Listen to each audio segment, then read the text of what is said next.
chronically high insulin will prematurely age you arguably as much or more than chronically high cortisol. That should be being tested. Human beings these days are eating far too many carbs and far too many simple carbs. It's not natural to have a constant supply of food. It doesn't necessarily explain why some people do better on a high carbohydrate diet with very little fat.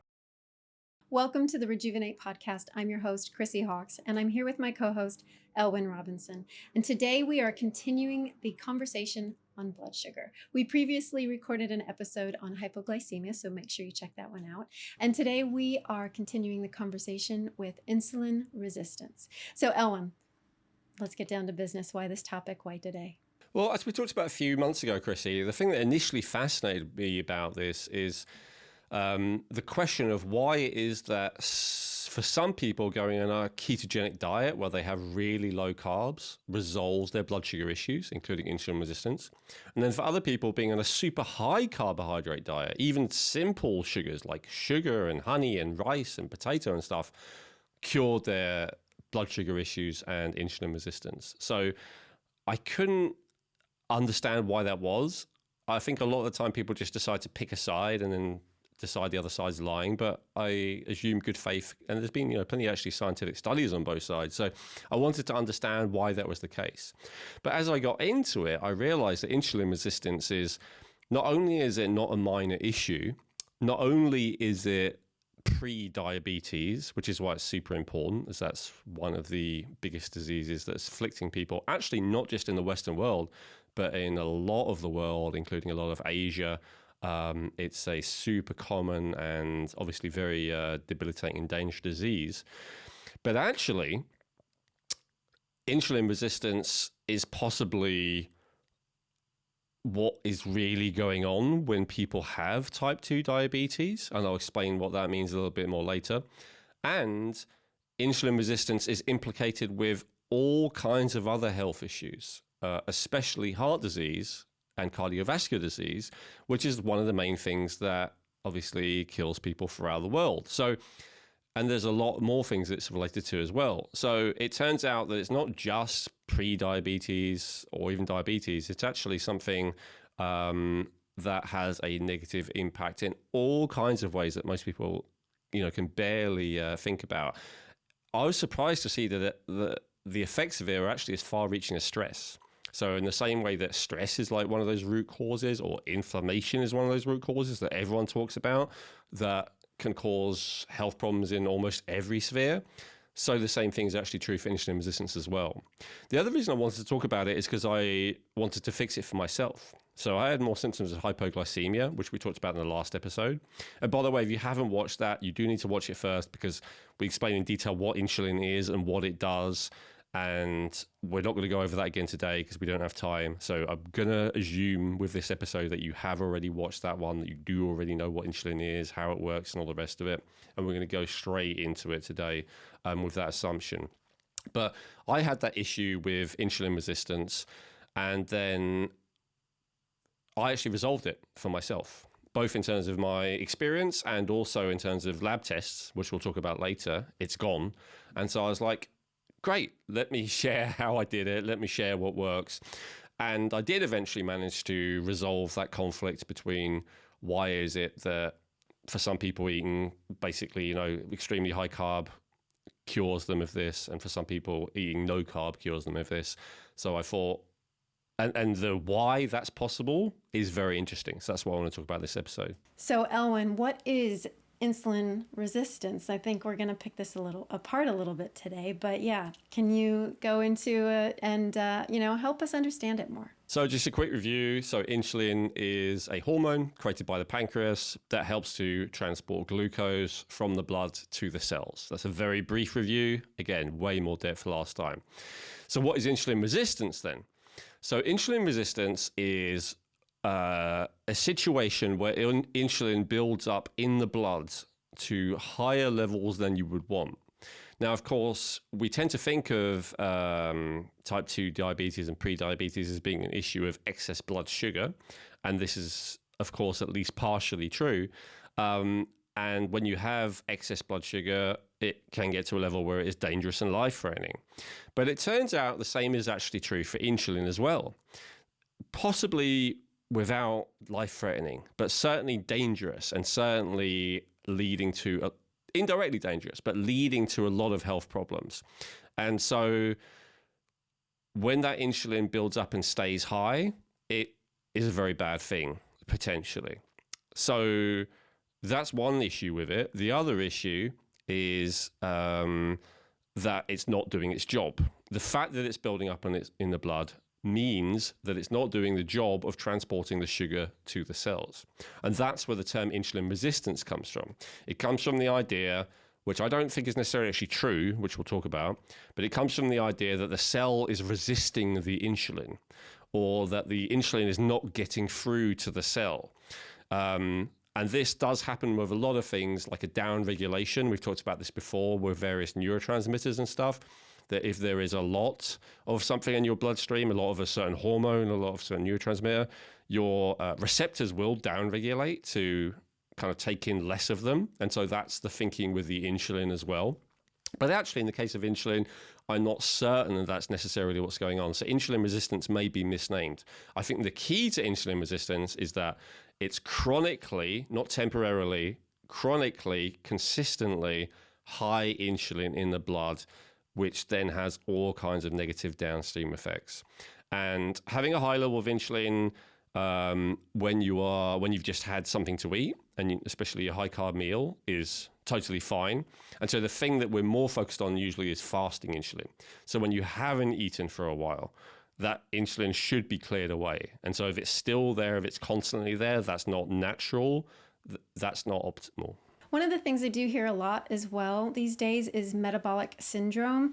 So how does that relate, or what's the distinction or the difference between insulin resistance and metabolic syndrome? Yeah, so metabolic syndrome is definitely related, but it's a little bit different. So this is where the metabolism is so suboptimal that it's actually medically recognized. And the three big symptoms that they're looking for are hypertension, diabetes or possibly prediabetes, and being overweight, probably obese. In other words, holding on to a lot of fat. Now, how is that related? They are all related because, as we'll talk about, hypertension, gaining a lot of fat, and obviously diabetes are all related to, and insulin resistance is a causative factor for all three of those things. But it's more, insulin resistance is something you could technically have without having any of those three problems yet. But insulin resistance will tend to lead to those problems. It will tend to lead to metabolic syndrome. Okay, yeah, that makes a lot more sense. Thank you. Then with insulin resistance, I mean, maybe this is the same answer to both of this, is the, how or why do we become insulin resistant, and how do we become, like, if it's the same thing? Can you delve into that for me? Yeah, that's the $1 million question. So this is what I dove into, and I tried to steel man both arguments. That's what it's called, where you try to find like the best exemplar of different perspectives. So this is really easy in the case of the first perspective, which is much more common and which I see all the time in the natural and alternative health world. So the basic theory about insulin resistance that you'll normally find if you look it up, if you buy the average book about it, if you watch a YouTube about it, if you read an article about it, is this: human beings these days are eating far too many carbs and far too many simple carbs. We're not adapted to it. For a long time, maybe hundreds of thousands or millions of years, we had very few carbs available to us. Until agriculture, maybe 10,000-ish years ago, roughly, depending on your ancestors. We didn't have access to agriculture. So carbs were few and far between for most of our ancestors throughout most of our human civilization. Now we've got loads. Not only have we got agriculture, but we've got industry, we've got unlimited supply of food, all these things. And so that's unnatural. This is their perspective, the low-carb people. And so the other issue is that we're not moving as much as we used to. We used to walk 4 to 6 hours a day on average. That's hunter-gatherer, times. And then since, agricultural, industrial revolution, agricultural first, we still would have moved a hell of a lot more than now. And even with the industrial revolution, there was still a lot of, lifting things and moving things and all the rest of it. And so the idea of a desk-bound job where you just sit down all the time is very, very unusual for the vast majority of our history. even, kings and queens and all the rest of it. Well, you might say that the aristocracy got to just sit around, but actually they were at war all the time and they were constantly training for war. So, and they were doing sports and hunting and all the rest of it. So everyone had to move, and the few who didn't have to still chose to until recently. So that's the other part of it. Why does that matter? Because because the two main places that your body stores sugar, glucose, in the form of glycogen is in your liver and in your muscles. And the muscles is the main place, even though the liver is kind of in charge of it. Like there's more in your muscles than anywhere else. And so when you exercise, you deplete all that glucose in the form of glycogen in your muscles. And then when you have more glucose in the form of carbs, the insulin transports it into your muscle cells again. Now, if you never deplete your muscles because you never really push yourself that hard, then when you next have carbs, your insulin will go up, but there's like nowhere for it to go because you haven't depleted the muscles because you haven't exercised. That's the theory behind that. And I'm saying with all these, that's the theory, but there's some degree of truth to everything I'm saying. We're just going to work out how much it is. And then the other issue, of course, is too frequent eating. The argument would go that, again, throughout most of our human history, food was not a guarantee, right? As hunter-gatherers, which again is most of our evolution, there would be times where there was no food. And so we would be fasting, especially during winter, whatever. And so it's not natural to have a constant supply of food. That's how the argument would go. And so again, it's the same thing. When there's sometimes no food, your body will deplete those stores of glycogen in your muscles and in your liver, and it also deplete the stores of energy in the form of fat in your fat cells. And then when you do consume some calories, some carbs, the insulin will have plenty of places to put it. All right. So this is, I think, an easy to understand theory, and I think that's why it's become very popular. So just quickly, just so I'm understanding it correctly, what I'm hearing you say is essentially we need to deplete the glucose that we have in our systems so that we're ready for more. It's like we can't stuff more into that suitcase if it's already full. Yes, that's how the theory goes. I'd say it's to sum it up as simply as possible. The problem is we're having way more carbs, way more frequently than we used to do before, and we're using up way less than we ever have before. That's what they would say. And there's definitely, obviously, some truth to every statement I've made, right? All of these things are true to some degree. And so because of that, the advice is really simple, based on the three things I just said. We're eating more carbs than ever before. Stop that. That's the advice for that, right? Eat a ketogenic diet. Have most of your calories come from fat, maybe MCT especially, easy ketones, easy forms of energy. Okay, not enough exercise, stop that. Start exercising more. And then too frequent eating, stop that. Start fasting, start doing intermittent fasting. That's really popular with this kind of community. And so the reason why that strategy works, even if there's something missing from it, is because it's kind of like, to me, it's a brute force way of forcing the insulin down. Because, yeah, if you hardly ever have hardly any carbohydrates, then the chances that your body will produce so much insulin that it becomes excessive obviously will be less. And if you go for extended periods without eating, then that means that you're going for an extended period without any reason for your body to release insulin. And so even if you have a backlog of insulin, your body would slowly clear that because you're not doing anything to stimulate it. Does that make sense? Yeah, that does. That absolutely does, yeah. Okay. And it is quite an easy theory to understand. It makes sense, even intuitively, and I think that's why it's caught on and become really, really popular. However, it doesn't necessarily explain why some people do better on a high carbohydrate diet with very little fat. And it also, to me, a certain thing is lacking, that a lot of people do feel great on a ketogenic diet and it's revolutionary for them and they feel so much healthier and they have so much more energy and they lose weight and they resolve their high insulin and all the rest of it. Maybe they resolve their high blood sugar. But there are plenty of other people who have quite a bad experience with it. For various different reasons. Yeah, I was going to say, I mean, I don't know if we have time to go into that here, but, could you elaborate on that? Yeah, well, when I explain the other theory, that should hopefully make more sense. Perfect, okay. But yeah, I'll just say that the people who, are following that, the good thing is that it works when you stick to it. so long as you can stick to it, and not everyone can. The bad news is that, from my perspective, it's not really resolving the problem. The proof of that being, as soon as you start eating carbs again, your insulin is not now controlled, because the very premise you're working with is that I should not be eating carbs.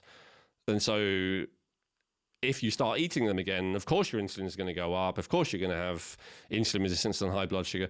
So some people say it's not a problem to me, Elwin. I've been eating keto 20 years. I feel great. I lost loads of weight. I'm healthy. All my blood reports are saying I'm healthy. In which case, great, right? Go with it. If you are happy not eating carbs for the rest of your life, genuinely, and I'm not being facetious, some people are, then great, right? Good for you. There is a challenge, of course, which is that in order to, as I talked about a lot in the last episode, your body needs glucose in order to create energy. And so in order to get enough energy when you eat no carbs, your body has to make carbs out of amino acids, and it has to make it out of fats indirectly via triglycerides, but it has to make it out of fats. So one way or another, it's getting glucose.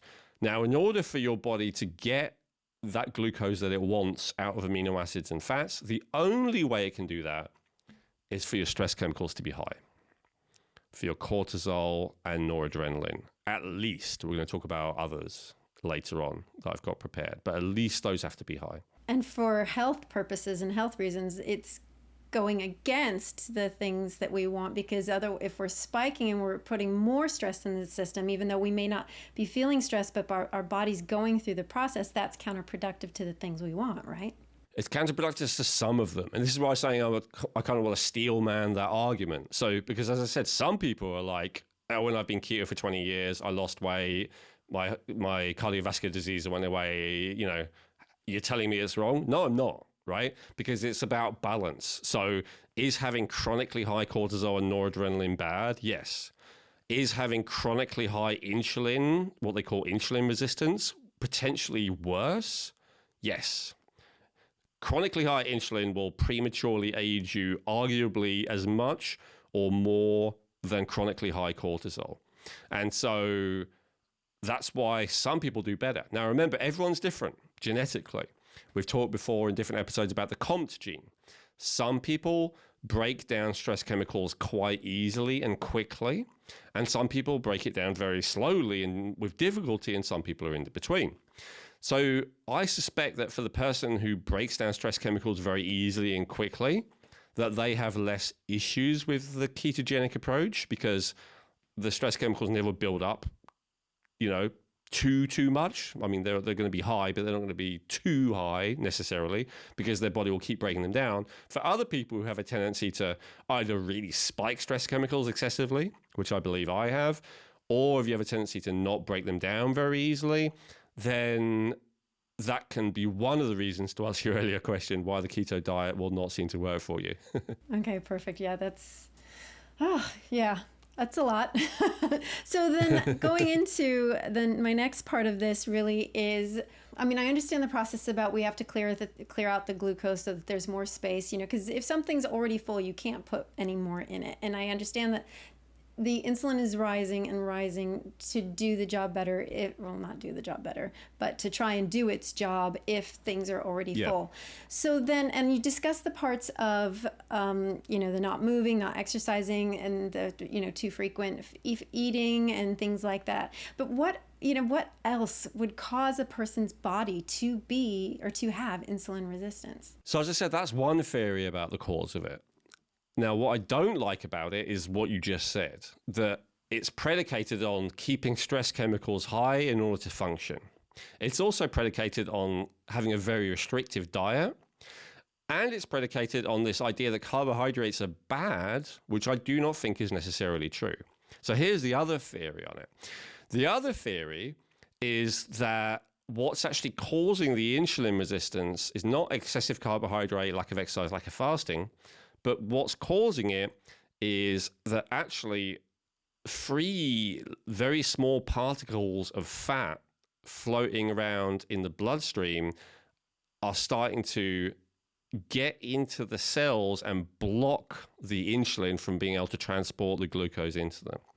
So this theory, the previous theory, the best exponent of it that I came across was a guy called Ben Bickman. I think he's great. I can't remember the name of his book, but something like What Causes All Disease. It's like a big claim, but he does a very good job of making a case of everything that I just said, and also all the terrible things that insulin does to the body, which I think he's largely correct about. But he's very much in the keto camp. Now, the other camp, the best exponent of it I've found so far is Ray Peat, who we've talked about before. So this is what Ray Peat would say. He would say that when the insulin starts to drop, and we talked about this in the last episode, keeping insulin not too high, but not too low either, keeping it at the right level is the thing that is most important for health. It's very easy to be simplistic about this stuff and start to go, well, high insulin is bad, so I want to get my insulin as low as possible. Now, by the way, I'm not saying this to justify my own insulin. When I recently did a fasting insulin test, my insulin was like so low that actually, by Ray Peat's theory, it's maybe not ideal. So I'm not saying this to judge to justify my own position, but this is the theory. So the theory is that when the insulin drops too low because you haven't had enough carbohydrates, completely opposite view, your body does lipolysis, and it does gluconeogenesis, which we talked about in the last episode. But basically, to simplify it, this process of breaking down fat and breaking down fat in the fat cells and breaking down protein in the muscles, as well as the process of trying to pull glycogen out of the muscles and liver. But it does that in addition. So there's not enough glucose coming in, it needs glucose. Your body needs a constant supply of glucose, right? So to review. So where's it going to get glucose from? It's got some in storage, but also it automatically, if there's not enough insulin presence, will start cannibalizing your muscles, and it will start cannibalizing your fat cells. Now, cannibalizing your muscles is obviously not a great thing. I just was listening to a thing about Ozempic today. I've given criticisms about it that are different from this, but I heard Dr. Peter Attia, I think, talking about how he found that when people are using Ozempic, yes, they lost weight, but their fat percentage actually went up, and it was more muscle mass that they were losing. And so this does not surprise me. The main thing that Ozempic does is it causes you to eat much less. And so when you eat much less, you're in this calorie deficient state. Your insulin is going to tend to be lower depending on what you're eating. And so your body, unfortunately, has this tendency to, because of this gluconeogenesis, pull amino acids from your muscles as one of its primary sources of fuel, often before it starts breaking down fat cells. So that's not good, because your muscles, as well as being, as you get older, like a crucial thing that will keep you alive, falls and breaks and stuff often take people out as they get older. But also your percentage of muscle to fat is one of the primary drivers of health, metabolic health. And this is actually something that both Ben Bickman and Ray Peat would agree on, that ratio is important, because muscle will tend to burn more energy than fat does. So something that breaks down muscle, a situation that breaks down muscle, is not ideal. But from Ray Peat's perspective, the worst thing actually is surprising, and it's breaking down the fat. Because when it breaks down fat in this particular way, it means that a lot of free fatty acids start floating around in the blood. Now, part of the issue here is what type of fat you have in storage. If you have saturated fats in storage, that's not great if they start to become free and released into the bloodstream, but it's not terrible. If you have a lot of omega-6 unsaturated fatty acids in storage in your fat cells, and then they get released and liberated into your bloodstream, this causes chronic inflammation. And this is one of the points, again, that these two opposing viewpoints agree on. They both agree that in omega-6 fatty acids, seed oils generally called, are highly inflammatory, contribute to insulin resistance and make insulin resistance worse. So this is something that everyone can agree on. And one of the interesting things, I mean, this is a bit of a spoiler, but the people who are curing themselves with pure keto, or the people who are curing themselves with pure high carb, high glycemic carbs like baked potatoes or white rice or whatever, one thing that they have in common is that neither of them are having a lot of omega-6 or any omega-6s. So reducing omega-6s seems to be the thing, or one of the things that everyone can agree on, which will help for insulin resistance. Now, of course, omega-6s also suppress thyroid function. That's one of the mechanisms by which they work. And so imagine this. 100 years ago, I mean, I haven't verified this, but I saw article recently that said like the average calorie intake for people 100 years ago was 3,000 to 4,000 calories a day. They weren't necessarily particularly active because we're talking about 100 years ago, not 200-300 years ago. They were eating quite a lot of sugar. So there goes the whole low carb theory. That none of them were overweight or obese, pretty much. It was like exceptional situation. So what was different, you know? And this is a bit of, I'm going to tell you, you know, several other things that are different now than they were 100 years ago, but this is the first one. Back then, the percentage of omega-6 fats in the diet was maybe 1 or 2% of calories. These days, it's 20 to 30% of calories. This makes a massive difference. So anyway, going back to what causes insulin resistance.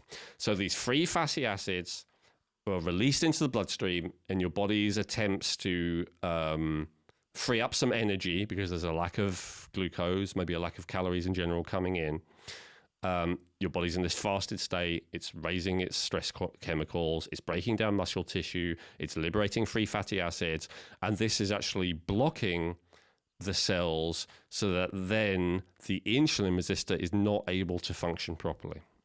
That's the theory behind it. Okay, so I'm quite a visual in this way. And so what I'm seeing is that this free fatty acids flowing in the bloodstream. Can you explain like how that's blocking the insulin from getting in? Is it just like taking up space on receptor sites? Is it not allowing things to get through? Or could you dive into that for me? Yeah, the most I understand this is that it is blocking the receptor. Okay. Exactly right. And that the omega-6 blocks it more.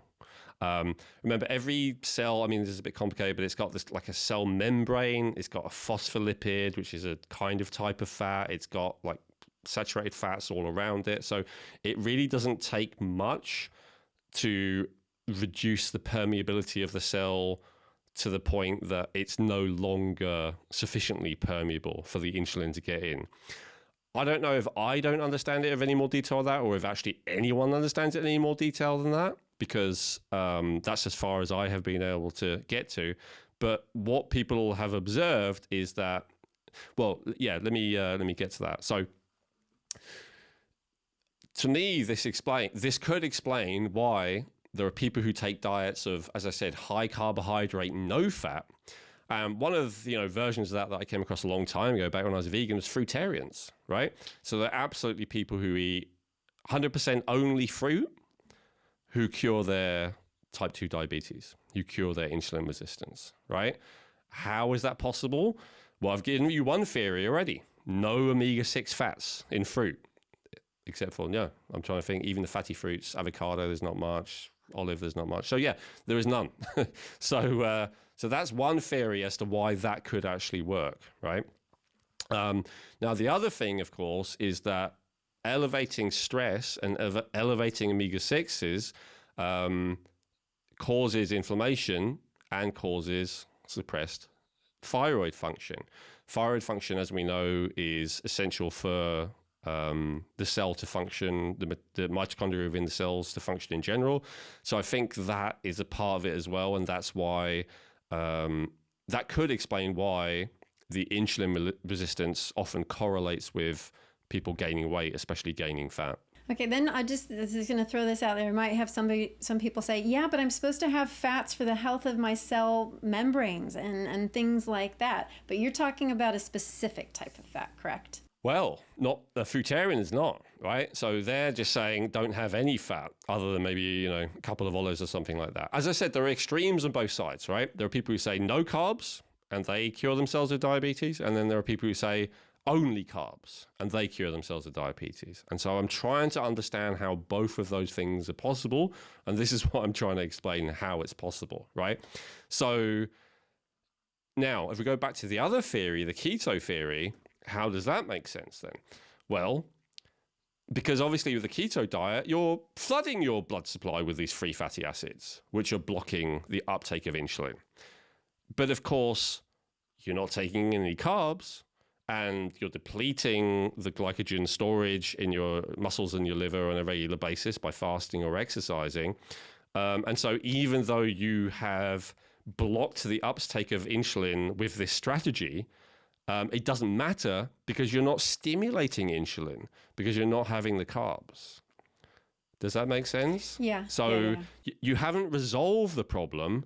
You have merely made it irrelevant because sure, I've blocked my cells from taking up, insulin effectively with all these free fatty acids. But you know what? I'm hardly stimulating any insulin because I'm not eating any carbohydrates. So that's fine. It's no problem. Like, in order to have enough insulin, that insulin resistance is a problem, you have to have carbohydrates to stimulate that much insulin. Like protein will stimulate a bit of insulin, some of the amino acids like leucine and arginine.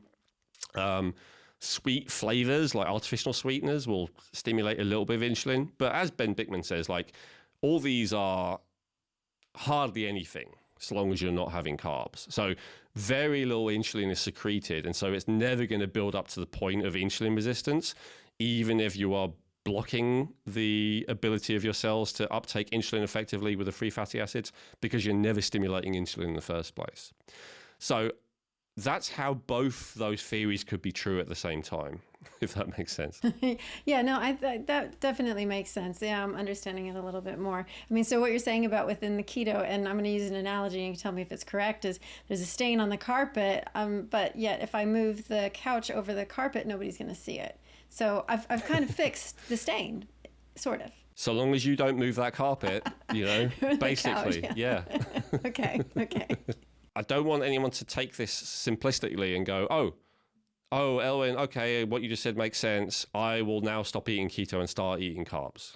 Because what would you think would happen if you do that, right? Think about it. I've just said that by eating a high keto, low carb diet for ages, you've made yourself more insulin resistant. If you then start eating a load of carbohydrates, will that fix the issue? No, it's going to make you worse, right? You're going to put on weight. Your insulin's going to be too high. It's going to cause all the other issues. It's going to cause, I got a list. I guess you're going to ask me about that later, but I will. Yeah, hold that one. With these two theories that are essentially different, can you summarize it for us just with a nice little bow and essentially kind of wrap it up for us in what they agree on? Yeah, in terms of what they agree on, it's pretty simple. So one thing I've really talked about, everyone who effectively resolves this is against large amounts or really any, ideally, omega-6 fatty acids. So that's seed oil, right? Soy oil, corn oil, but even the ones that are supposed to be healthy, sunflower oil, safflower oil. The repeat camp would actually say even omega-3s, especially the seeds. So, flaxseed oil, hemp seed oil, and all the rest of it are all having that effect. The other camp, the keto camp, is probably not as against the omega-3s. They may even be for them. But what they agree on is the omega-6s are bad news. They are pro-inflammatory and they increase insulin resistance by reducing insulin sensitivity. Now, another big factor that they actually both agree on is that stress makes insulin resistance worse. Now, the fact that they both agree on that, and yet the keto camp recommends a type of eating which artificially keeps stress chemicals high, sounds like a little bit of a contradiction to me. But still, fundamentally, if that works for you, as we talked about earlier, and you do your best to keep your stress chemicals low otherwise, I can see how that's a strategy that could potentially work for you and that you would feel better with it, right? So They both agree to keep omega-6 as low as possible. They both agree to keep stress as low as possible. It's just, from my perspective, it's not possible to keep your stress like as low as possible when you're constantly in a state of ketosis. But whatever. Yeah, I was going to ask, because like the defining stress. So, there's the external traumas, there's emotional things like that. But as you just talked about, when we are intermittent fasting, or let's say our body doesn't have enough fuel, as I've recently discovered with your interview with the Dr. Michael Platt, that the brain detects it needs more fuel. It's going to kick up those stress hormones to get the glucose. So having that look at stress, the definitions there would be helpful. Yeah. So are you stressed? This is a tricky one because it's like asking a fish to define water in many cases. It's all you've ever known as long as you remember, and so you don't really realize. So how can you tell if you're stressed? Well, of course, there's blood tests, but even they're not super reliable. The best one for that is cortisol, first thing in the morning cortisol. But what really matters is actually your adrenaline and noradrenaline, and that's something that's hard to test for because it's a neurotransmitter more than it is a hormone, and it fluctuates wildly, basically. So hormone like cortisol fluctuates more over the course of hours or days, so it's easier to test for.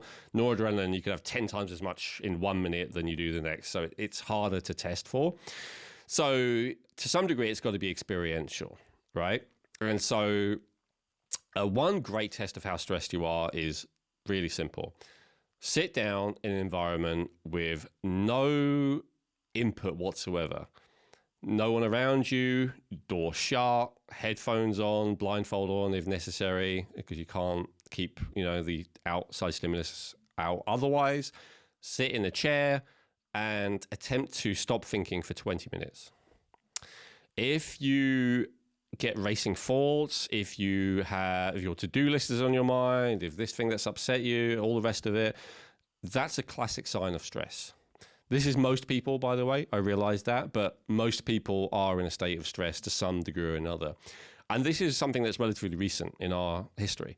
Yes, I realize most of your ancestors may not have meditated, but most of your ancestors absolutely did sit silently doing nothing for extended periods of time throughout their evolution.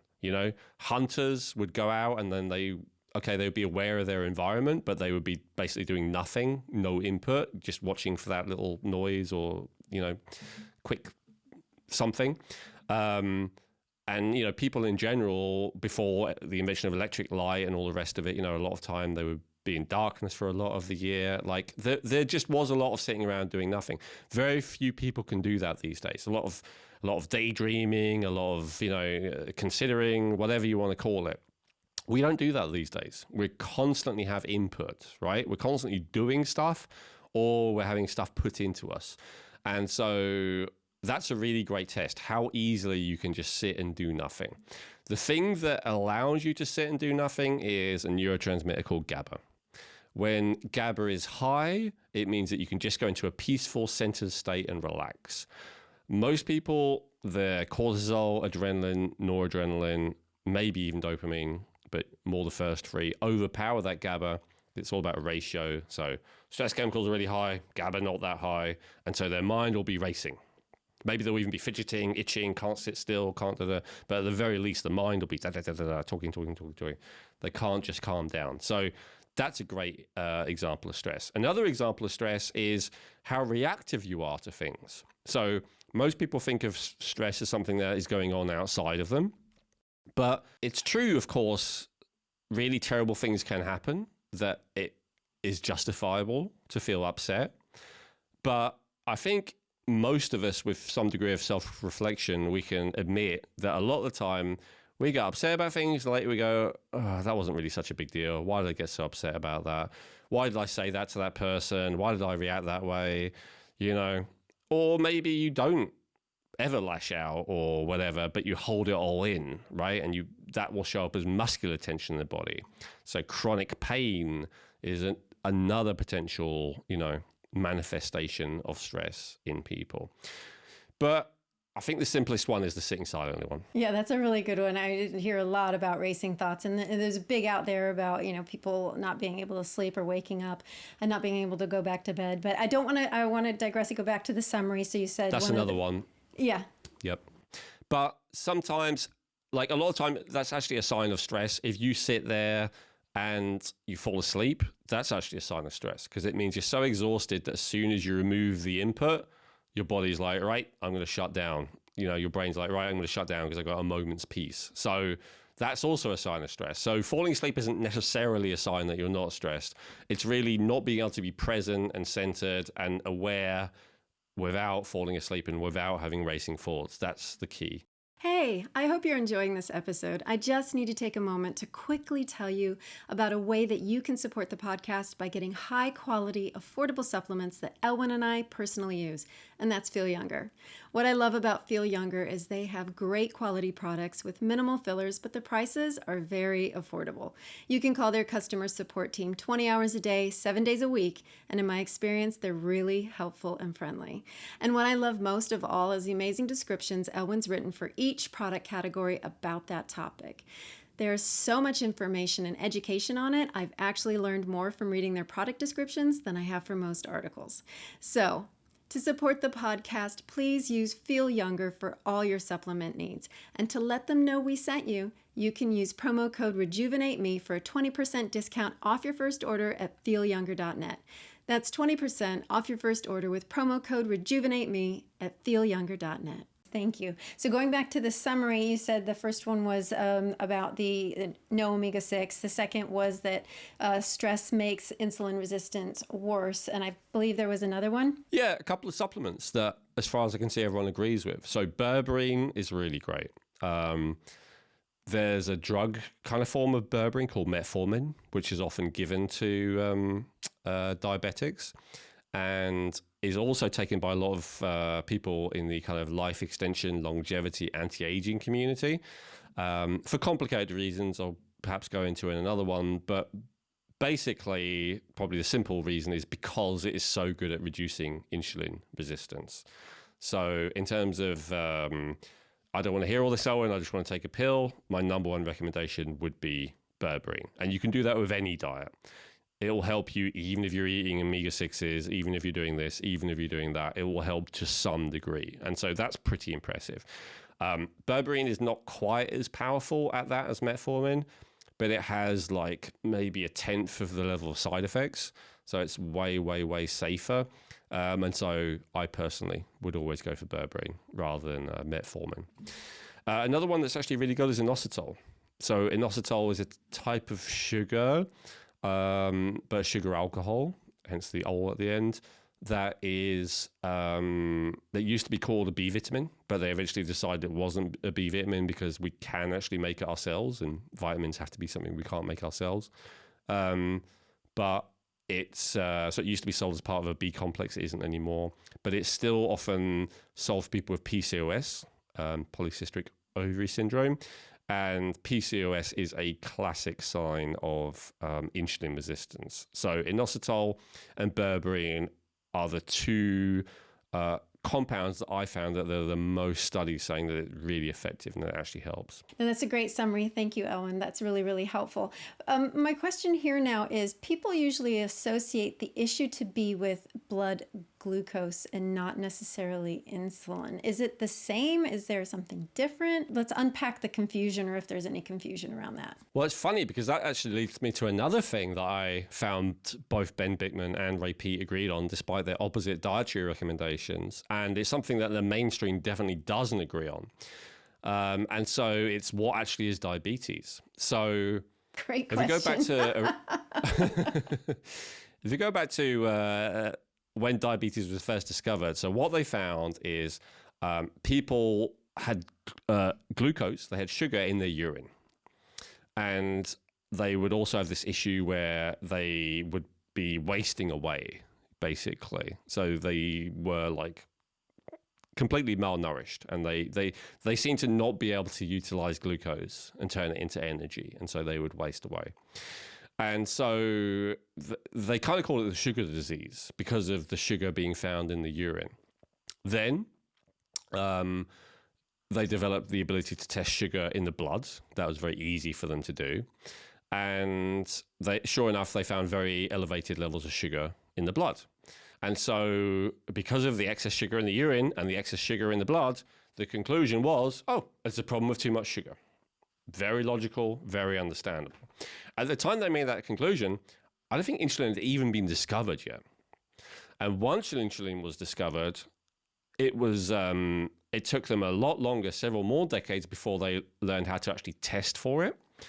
And here's the key thing. Still, in this day and age, it is so easy to test for blood sugar, it's ridiculous. You can buy a kit from any pharmacy or whatever, or on Amazon, and you'll get like 30 tests for, I don't know, $10, $20. Like something like that. Super easy. You can do it yourself, pinprick, you get the result in 10 seconds. It's the easiest thing in the world. Getting a test for insulin is so damn hard. I actually had to use a different company I usually do that would actually test insulin. And letting, Ben Bickman's more of a classic medical doctor guy. So hearing him talk about it, he explained that you actually have to use radioactive material for tests to insulin. It's a very difficult, sensitive test. That's why some labs won't even do it. It's hard to know if they're getting the right level. And so it's also expensive. So usually talking about like $100 to test your insulin. So we've got, 50 cents to test sugar, $100 to test insulin. If it's even available, you have to wait a few days, possibly a week. Blood sugar result, you can get in 20 seconds. Insulin result, 1 week. 50 cents, $100. So you can see just from that simple reality that the thing they're going to focus on is sugar, not insulin.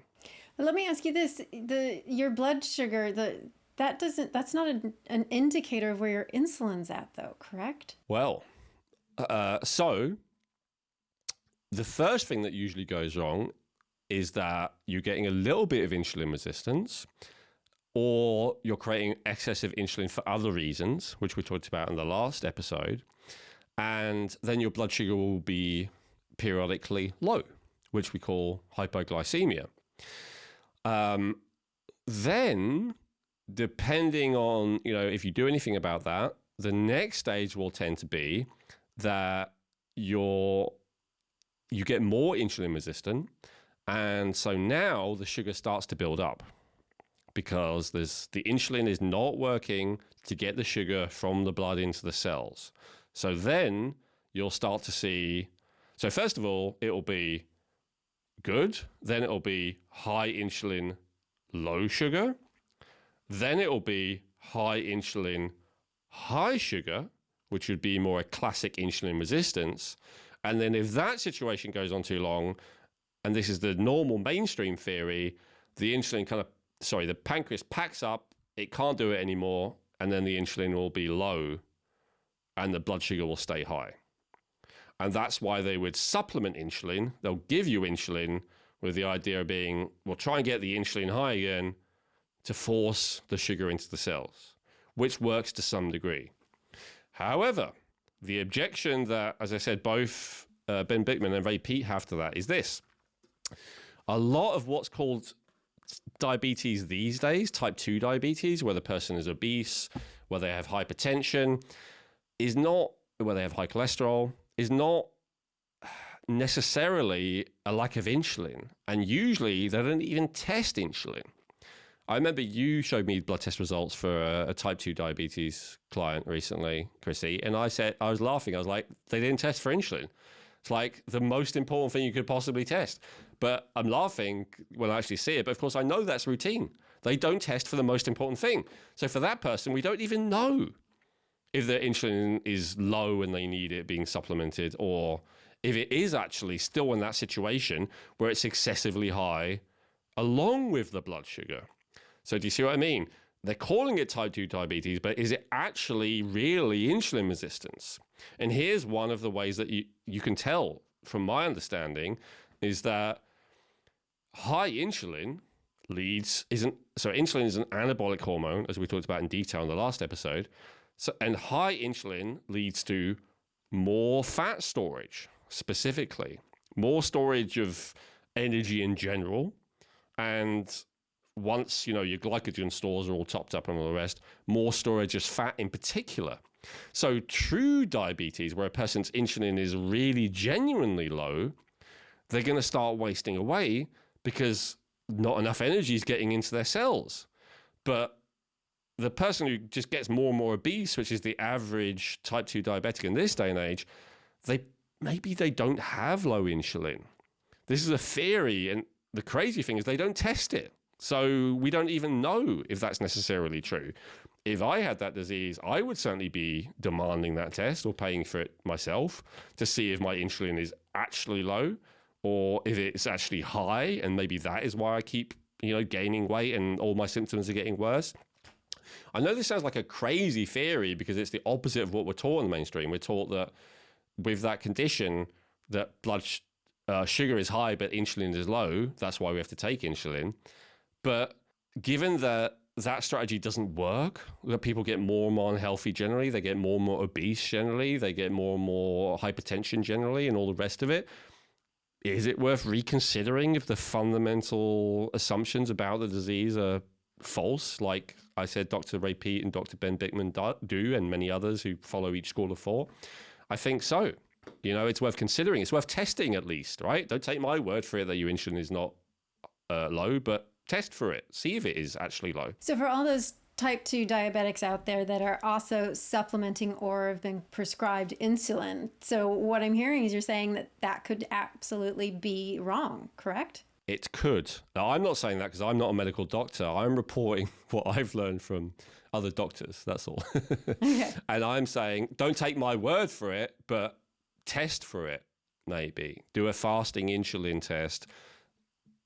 Really, if you had the genuine diabetes, fasting insulin should be nothing. Hell, even insulin after food should be low if you're not supplementing it. If that's the case, then sure, you have the type of diabetes that they've described. But if you're putting on more and more weight as opposed to wasting away, maybe there's more to it. Maybe the insulin is not actually extremely low. Maybe that's not actually the problem. Maybe the issue is insulin resistance. And the reason that the sugar is building up more and more in the blood, and once it builds up too much in the blood, then the kidneys start excreting it, and that's where it's in the urine, and that's the classic test that they will do. If you go to a hospital and say, I think I've got diabetes, the first thing they'll do is say, pee on this stick, and they'll go, does it have glucose? No? Okay, you're probably fine, right? If it does, oh, you have type 2 diabetes. So that's like so much glucose that it's spilling out via the kidneys and the bladder. But the assumption is that glucose is so high because there's not enough insulin to transport it into the cells. Is that tested adequately? That would be the question. Yeah, so really going back to that, who's the main culprit really? Is it the glucose or is it the insulin? The glucose is secondary, yeah. I would say. It's the insulin. That's what I'm understanding. And as I said, these two polar opposite perspectives actually, amazingly, both agree on that point. It's the excess insulin that's really the issue. Now, is it possible that eventually, that in some cases, or even many cases, I don't know, that the mainstream understanding is correct and that a person's pancreas gets so overworked that it stops producing insulin or starts not being able to produce enough? That's definitely possible. So my point is not to tell you what your insulin is. My point is that should be being tested before you take, a bunch of stuff for a situation that may be the opposite of what you actually have. Okay, good direction. Yeah, look into it, find out more, get tested. So what would you say would be the signs and symptoms that somebody would look for with insulin resistance? Yeah, so I actually copied a list from Ben Bickman for this. His book is great. So very simply, number one thing, do you have more fat around the belly than, is optimal? Belly specifically, right? If you have insulin building up around the chest, around the hips, around the buttocks, that tends to be more excess estrogen. It's really the fat being around the belly that is more insulin. Of course, if you have both fat everywhere, then you might well have both excess insulin and excess estrogen. But it's around the belly specifically, right? I mean, some women, for instance, it's quite common. They have a lot of fat, around like the bottom half of their body, but they still have a very thin, small waist. So that would definitely be more insulin. That would definitely be more estrogen than insulin. So that's one of the signs of it. High blood pressure absolutely is for various reasons, which Ben Bickman explains in detail. Do you have a family history of heart disease? So that's another telltale sign. Do you have high levels of blood triglycerides? This is a little bit complicated, but it's related to what we were talking about before, that kind of backup supply of energy. Having too much of it, it's a bit like the free fatty acids or a bit like the freed up amino acids. Do you retain water easily? So these can obviously relate to a lot of other issues, but this next one is quite specific. Do you have patches of dark colored skin or little bumps of skin called skin tags at your neck, armpits, or other areas? And this is a classic sign of insulin resistance. And of course, do you have a family member with insulin resistance or diabetes? If you tend to feel tired, especially a couple of hours after eating, because when you eat, if you have a lack of insulin, your sugar will actually go too high. But of course, if you have an excess of insulin, which is, again, what the hallmark of insulin resistance, then the blood sugar will go too low fairly quickly after 2 to 3 hours. So that crash of energy 2-3 hours after eating is a classic sign of excess insulin. And then for women, if you have polycystic ovaries syndrome, PCOS, or for men, if you have erectile dysfunction, these are classic signs of it as well, especially in combination with everything else that we've talked about. So I think the main thing is insulin. We think of blood sugar, but from that list, you probably got an idea it's just as much related to cardiovascular disease in all of its various forms. Yeah. And it's also related to immune system dysfunction. And that relates to the C word disease that generally we're going to talk about. But all, and of course, all kinds of other issues as well. As I said, I won't do it justice because Ben Bickman does, several hours on this, and I didn't want to go into this because I feel like, he explains it well. Loads of other people do, to be fair. Like, it's very easy to find why is insulin resistance bad videos on YouTube. It's not so easy to find any that answer the questions we're doing this video, so I'll leave that for other people to explain it fully. In that list that you gave, you did, you mentioned the cardiovascular system, the immune system. I was going to ask, are there any conditions that go hand in hand with insulin resistance beyond those that you mentioned? Yeah, there's also neurological, there's gastrointestinal, there's kidney. All of those are classic. And of course, adrenal. We've really talked about stress and hormonal in general. So we have to understand that insulin is a hormone. First and foremost, it's secreted by a gland, and so when it's not at the right level, when it's either too high or too low, it tends to start a cascade of stress hormones. So we really want to have it at the right level to prevent that from happening. Could somebody have cardiovascular disease but have undetected insulin resistance, and ultimately? Yes. Okay. 100%. Yeah. In fact, it's very rare that anyone would have advanced cardiovascular disease without it. So this is what, and even though I disagree with his premise about how to deal with it fully, although I agree with lots of it, like the omega-6 and the stress, etc., and the inflammation, I think that people like Ben who are popularizing this idea that insulin resistance is a big deal and a root cause of pretty much every chronic disease that we have in this modern age, they're 100% right, because it is. And one of those absolutely is heart disease. It's the number 1 or number 2 killer. And is it caused by it, like a lot of these teachers are promoting? I think it is a little bit more complex than that because there's other root factors that we've talked about. But is it a cause? Almost certainly. Does it correlate with it very, very, very frequently? Yes. Meaning, even if it's not the cause, it's very rare that you find someone with cardiovascular disease who doesn't have insulin resistance. They always go together. Okay, well, then that brings me to my next questions, because obviously we want to not promote something that's going to cause insulin resistance. So where does intermittent fasting come in? So it depends on your strategy. If you want to go for the move the carpet above the stain and keep it there, the analogy you used earlier, then it's a great part of that system. The problem is that you're having to raise your stress chemicals to do it, but it obviously has advantages, and for some people it's beneficial. So yeah, it depends. It's trying to figure out whether something's helping or hindering what we're ultimately trying to achieve. My only recommendation would be almost everyone does intermittent fasting wrong from my perspective in when they do it. So there is no evidence to say that fasting in the morning is better than at night. there's quite a lot of evidence, although for some people it's not compelling enough, that fasting at night is beneficial, especially for losing fat and reducing obesity. But almost everyone does it in the morning, despite that. Why? Because when you're running on adrenaline, when your adrenaline is high, you do not feel hungry in the morning. You tend to feel hungry in the evening. And so that's why people just following their feelings. In this case, though, I would say that's super unhelpful, because if you start the day and you don't eat something, if you want to eat your keto meal, that's fine. But if you don't have anything, no keto meal, no nothing, then so eating a keto meal will to some degree increase your stress chemicals because your body's still trying to find glucose. But not eating any meal, not having anything, is going to release way more stress chemicals. And then if you throw a stimulant on top of that, like some people do, they just have coffee or something, then that's going to increase the stress chemicals even more. So I don't find there's zero justification to me to fast in the morning specifically, unless of course you're just doing a whole day fast, then that's got to include the morning. But if you're only fasting part of the day, I see zero justification for doing it in the morning. It's much, much, much better to do it at night. It just makes sense logically that if you fast in the morning, your body's going to need more energy because you're doing stuff.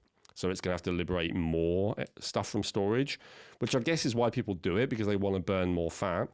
But then if you're eating at night or the evening and then you're relaxing, you're not doing much after that, then your body's much more likely to store those calories as fat. So it just makes no sense to me. If you're going to intermittent fast, 100% do it at night. Okay. Yeah, good. Good. Then with this, speaking to insulin resistance, if this is left untreated, then what would the knock-on effect be? I mean, we discussed it a little bit, I think, in the signs and symptoms. You can see what's going down the path, but like for our overall, in our anti-aging, health and vitality, what degree are we really looking at damage here? Pretty simple. Premature aging, disease and death. Premature aging, disease and death. It's really as simple as that. Insulin resistance, I'm thoroughly convinced by looking at all sides that it absolutely is on a par with chronic unresolved stress as something that negatively affects every system, every cell of your body, will make you age prematurely and will make you die sooner than if it is resolved. So, however, be aware that just like with stress chemicals, less is not always better. We want to have the right level of insulin. A lack of insulin is problematic as well. There are tests, there are research studies that show that people with very low insulin levels, fasting insulin levels, actually have worse outcomes, health outcomes in various areas like neurological issues, Alzheimer's and stuff like that. So it's really about having it be low compared to normal, but still adequate. That's the optimal. Okay, yeah. Then with having said what you just said as well, I mean, you mentioned that insulin is a hormone. What role do our hormones then also play in insulin resistance? Huge. From, I think, both people's perspective, but especially the perspective of people who say that carbs are not a bad thing, but you just need to learn how to utilize them correctly. So there's a couple of different challenges. First of all, if your stress chemicals are high, which could be for a few different reasons, I won't go over it all again. So if your cortisol's high, if your noradrenaline is high, then your body is freeing up, breaking down muscle tissue and breaking down fat tissue. Breaking down fat tissue might seem like a good thing, but it means free fatty acids floating around your blood. If they consist of omega-6s, that's causing chronic inflammation. That's one of the reasons why it leads to all these diseases throughout every area of the body. And even if it's not, it's blocking insulin from getting into the cell properly, exacerbating and increasing insulin resistance. But also it's getting you into a mode of stress, which then has a knock-on effect in all kinds of other areas. So another hormone that's not commonly thought of as a stress hormone, but really is, and it always goes hand in hand with stress, is estrogen. This is a big deal for both men and women. Women tend to have high estrogen, especially when they're younger, but by the time they're in their 40s, both men and women tend to have high estrogen in this day and age, and it's a very, very bad thing. So, as I said, it goes hand in hand with stress. It is the other major fat accumulating hormone along with insulin. So if you have high estrogen and you have high insulin, and also if you have low thyroid hormone, so thyroid hormone will tend to oppose those two. But if you have low estrogen and if you have high estrogen, you have high cortisol and you have high insulin, then you will tend to have low thyroid hormone, and you'll tend to have low dopamine, and you'll tend to have low GABA. So what does that actually mean? Let me translate them. So insulin, disease, weight gain around your waist. And these are in practical terms. Estrogen, fat gain around other areas of your body. Much greater chance of cellular mutation disease that can kill you. Let's put it that way. And for women, all kinds of other hormonal issues as well. And reduction of progesterone, reduction of DHEA, reduction of dopamine, reduction of GABA, reduction of testosterone, reduction of thyroid hormones, all the hormones that are good for you. So I know I'm throwing a lot of them out there, and we've talked about these in detail in different episodes, but basically, I don't want to simplify it this way because it can be unhelpful, but I think ultimately it's true. So I think it is helpful. There's kind of good hormones and bad hormones. Now, the reality is every hormone is good or bad depending on if you have too much.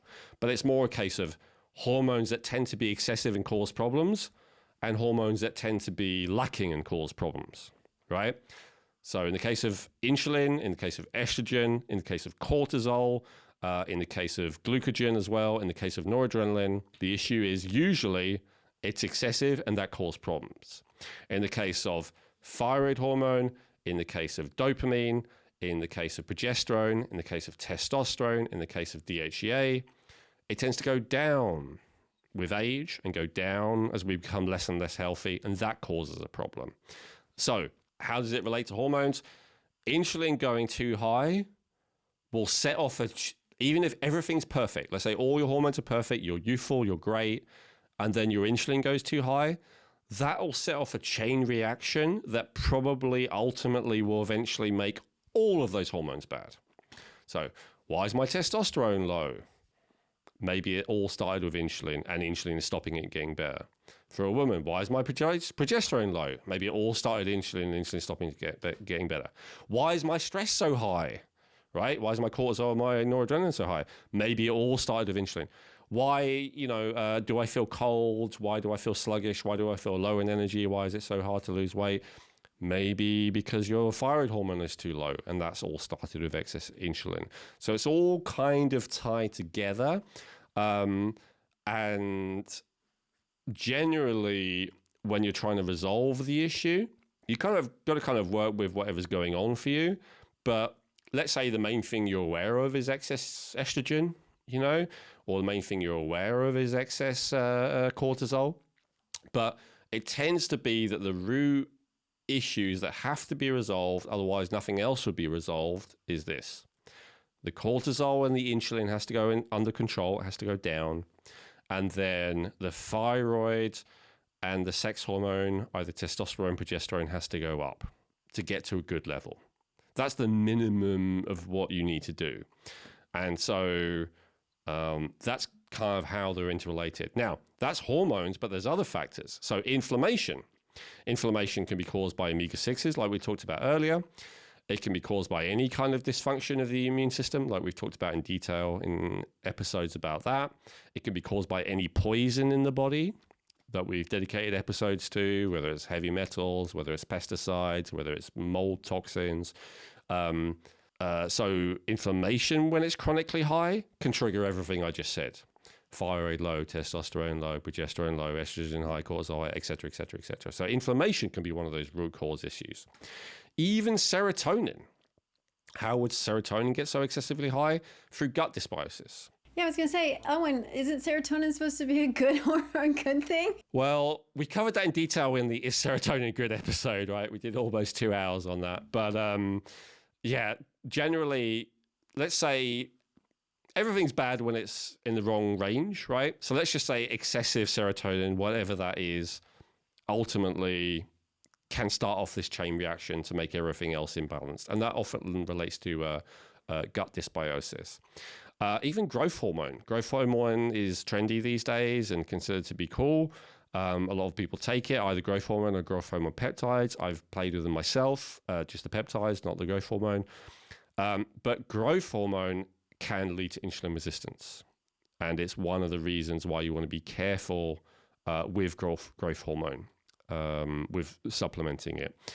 Certainly, natural levels tend to not cause excessive amounts that could lead to insulin resistance, but taking substances, whether it's taking growth hormone, taking MK677, these strong growth hormone boosters, absolutely can contribute to or even lead to insulin resistance if you do enough of them. So that's another hormone that's important. And then probably last thing on my list, which I'd say is really important, is hypoxia. So if a person is having an insufficient level of oxygen going into their cells, then that can start this whole process, because then the person is not efficiently producing ATP from glucose. Then it kind of throws everything out of balance. Your body's trying to get more energy. It will do it through everything we talked about before. It'll pull amino acids out of the muscles to try and turn that into glucose. It will break down fat to try and turn that into glucose. It's like a whole chain reaction again. And this tends to occur because of a lack of carbon dioxide. And that's a whole thing. We should probably do an episode on carbon dioxide and why it's so important. But carbon dioxide, by some people in the know, actually is considered to be a hormone. It's one of the most important, certainly, elements in the body. And it's absolutely crucial for energy production. And it's absolutely crucial for the proper utilization of glucose. And when glucose is not being properly utilized, that's when you tend to have dysregulation with glucose, which can easily end up in a situation with stress chemicals being high, too many fatty acids in the blood, causing insulin resistance. Now, I know that's complicated, but I mention all these because these are all factors. Any one of them can set off a chain reaction. So if you're like, oh yeah, I know I'm estrogen dominant, or I know I have systemic inflammation, or I know I have gut dysbiosis, or actually I've been taking loads of growth hormone, or I know I have hypoxia, or I know that I'm have high levels of stress chemicals. Any of those things could be the root thing that contributes to or even causes insulin resistance. And then insulin resistance causes everything else that's not already wrong yet, as we talked about before. So you can see why this theory is less popular than the other one. The other one's a lot more simple, right? Very simple, yes. Yep. Don't so have carbs. Simple. Don't have carbs. Okay. Exercise. Sure. Don't eat some of the time. Simple, right? And it all makes sense. The only challenge with it is, and the reason why I wasn't happy to do an episode on blood sugar and insulin resistance that just said that, is because, as I said, people who do that a year later, 2 years later, 5 years later, 10 years later, they haven't healed their insulin resistance issue. In fact, they've often made it worse. So if we want to look at the root issues, that's not as simple. It's pretty complicated with all those hormones and situations like inflammation and hypoxia. But that, I would say, is really the root of it, is my understanding. And so I want to do a separate episode on, for people who are interested in what I'm saying, who are like, okay, Elwin, how do I get my body to be able to use glucose again without it, all going wrong? I want to do a separate episode on that, like restoring optimal glucose metabolism. Because as I said earlier, unfortunately, it's not going to involve just believing me and starting to eat loads of carbs again. That's not going to work, because you still have insulin resistance. If you're not used to having insulin and you've made it worse by not having carbs, then your response to the carbs is going to be even worse than it was maybe before you stopped eating carbs. You're going to feel terrible. You're going to say, you're going to curse me. So I'm not recommending that at all. What I am recommending is to start with resolving all those hormonal issues I talked about earlier. And if you don't know where to start, test, right? Test for gut dysbiosis, test for systemic inflammation, test if you have high estrogen, test if you have low thyroid, test if you have low testosterone, test if you have low progesterone, test if you have high cortisol. Those are all things you can test. And then you can see, and of course, how do you interpret those tests? We've done episodes on that, right? Often what they consider okay is actually very far from optimal. But I would work on optimizing those things first, before considering introducing in more carbohydrate if you're used to not having carbohydrate. And absolutely the things I talked about earlier, cut out the omega-6s completely. They take years to detoxify from your body. So if you're like, I just want to stay keto or keto-ish for now because it's working for me, then great, do so. Do not start eating carbs just because I've given you this theory, but do look at resolving a lot of these root cause issues, I would say. We definitely have to do that episode, Elwin. We have to do that episode. It's even more complicated than this. That's the only challenge. But for sure. Then now I'm going to throw another one in there. Genetics must play a huge role in this. They absolutely do. Yeah. Yes. And they also absolutely play a role in which type of fuel we deal with better. So despite everything I've just said, some people, I mentioned it already earlier, that some people are much better with elevated stress chemicals than others because they don't raise too much and they break them down easily. So that's one genetic component that makes a huge difference. Another genetic component is just how well we handle carbohydrates. So there are some people who have a genetic tendency to handle carbohydrates well, to go through the aerobic phosphorylation, to get loads of ATP out of it, to not have insulin buildup, all the good stuff. And there are some people who genetically are not so good, who tend to go into the bad type of carbohydrate metabolism and create too much lactic acid in their system, and get a buildup of insulin and all the rest of it. So there's absolutely a genetic component as well. And I think this is one of the reasons why ketogenic diets absolutely do work great for some people. But you know what? Ketogenic diet's trendy at the moment. You may have tried it and it just didn't work for you. It's probably also a big reason for that, is because you would do better with more carbohydrates. So everything I just said is like talking about a blank slate person, but depending on our ancestry and our ancestors' environments and stuff like that, we did adapt to different situations. So some people, even if the theory is right and ketosis is not the optimal state to be in, if your ancestors really adapted to that, maybe it's the best situation for you, right? Whereas for other people, the opposite may be true. So genetics definitely have a big impact. Genetics also have a big impact on all the other stuff I just talked about.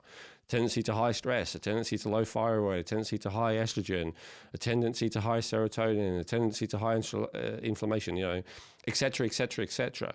All of those potential root cause issues can be created by or exacerbated by genes. And so absolutely, it's a great thing to test. We have a blood sugar collection for genetic insights where I talk, most of the factors, probably all the factors we talked about today are part of that collection. So you can see, do I have a tendency for insulin resistance? That is actually one of the reports that we have. So it's as simple as that. But then, do I also have a tendency for high fasting insulin? Do I have a tendency for high sugar, HbA1c? And then also all the other stuff that relates to it, like we just talked about. How well do I process carbohydrates? How do I deal with stress? All the rest of it. We're going to take a quick break to share with you one of our amazing sponsors, Genetic Insights. What makes Genetic Insights uniquely valuable is that they test over 83 million different variants, which guarantees a 99.7% accuracy on all of their DNA reports. With over 100 reports available, you get comprehensive insights into what your DNA is telling you about how to optimize your health today and in the future. I found reviewing my results to be incredibly accurate and applying some of the recommendations, which are personalized to your individual DNA, to be extremely helpful for me and my family. I also loved how easy it was to upload my raw DNA data that I already had from previously using Ancestry.com, because Genetic Insights supports uploading raw data from all major platforms. To get your health reports, go to geneticinsights.co and get 20% off today by using coupon code Rejuvenate. Remember that supporting our sponsors supports our podcast, which allows us to keep sharing this important information with you free of cost. So, go get your Genetic Insights health reports by going to geneticinsights.co and use coupon code Rejuvenate for 20% off today. So the reports can give us the tendency that we're going to have towards those things. And then we've also identified some signs and symptoms earlier, and we talked about testing with the glucose, monitor to see what our blood glucose is. But how do we really know if we have insulin resistance? How do we find that out? Yeah, it's a good question. So a lot of the kind of signs I said earlier are like classic. So if you have hypertension, if you have a lot of weight, especially around your belly, if you have skin tags, I think a lot of even medical doctors with absence of testing would consider that enough to give a diagnosis. But obviously testing is ideal. Now, the medical community doesn't actually agree on this because, as I said, this insulin resistance, even though I'm saying it's kind of like well known, it's only really well known in our kind of community. It's not mainstream well known how important this insulin resistance is for all these, as a root cause factor for all these different chronic diseases. So, testing blood sugar is one thing, but testing insulin is another one. And you really have to do both for insulin resistance. Testing blood sugar is super easy, as we talked about. Testing insulin is not.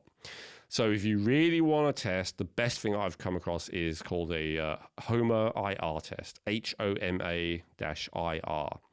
And so what that basically is a little equation, a little formula to give you a calculation for insulin resistance. So let me explain. What you would do is first thing in the morning, you, after, not eating, preferably just before you go to bed, so you've been fasting for a little bit at least, take a blood test, which is simple to do. You can use the kits, which are easily available, as I said, from any pharmacy, from Amazon or whatever, which are sold for diabetics to use. So that's pretty simple. You do a little pinprick thing, and then you put a little microchip inside a little machine that then talks to you, and it says, put in the blood sample, and then you just do a little drop of your blood, you put it in this microchip thing, and it like counts down 5, 4, 3, 2, 1, and it says, this is your reading. So that's simple. Maybe I made it sound too difficult, but it's easy. You can do, you can watch a YouTube video about exactly how to do it, follow along. And as I said, very cheap. Now, the insulin test is none of those things. Maybe the company you usually use doesn't provide it, or the provider, the healthcare practitioner you use doesn't offer it. So you may have to look for it, but it's certainly available, in most places. You just have to look for it. So you want to do that. And this is the crucial thing. You want to do that insulin test at the same time as you test your blood sugar. The blood sugar results you'll get in 10 seconds. The insulin results you might not get for a week. But you've got to remember the blood sugar one. So write them down and then get your insulin results. So you write both of those down. So I'll give you an example, like when I did mine. So when I did mine, my blood sugar was about 6 on my scale, which is the rest of the world scale. In yours, it would be 108. I've got a little card in front of me here that translates them. So rest of the world reading, my blood sugar was 6. Your US reading, Chrissy, it was 108. Then I got my insulin test results back eventually. My insulin test results just said less than 2. So I'm going to count that as 2. Basically, it's such a small unit of measurement that they couldn't refine it any more than that. I talked about how difficult insulin is to test. So then there's a formula that you apply to it. So the rest of the world formula would be 6, in my case, that was my sugar score, times 2, that was my insulin score, so that's 12, and then divided by 22.5. So it's insulin times glucose. So 6 times 2 is 12, divided by 22.5, that was about 0.6, something like that. You want your score to be less than 1. So that told me I do not have insulin resistance. Now, if I was American and I had exactly the same readings, I would have insulin 2, that's the same throughout the world. And then my glucose score by an American chart is 110.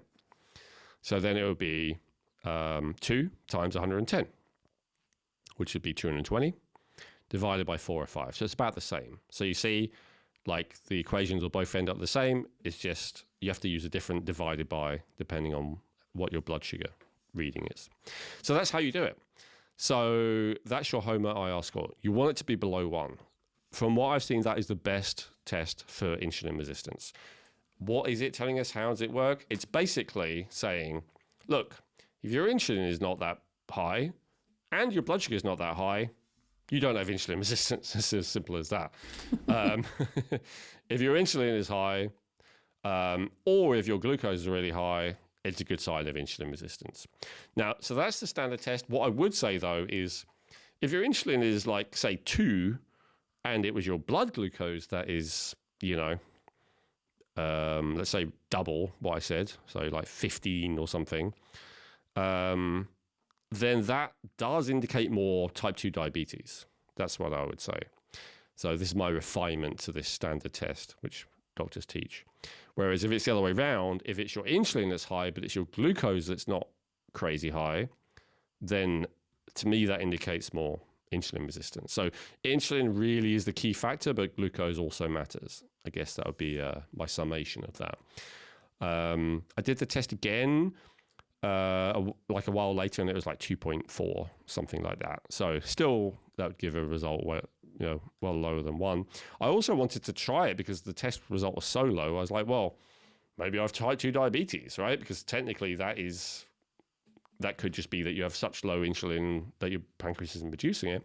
So I did another test when I just eaten, and the insulin was like, can't remember, 12, 20, something like that. So obviously my body's capable of producing insulin. It just wasn't doing it when there was no food around, when I was fasting. This is correct. This is what you want.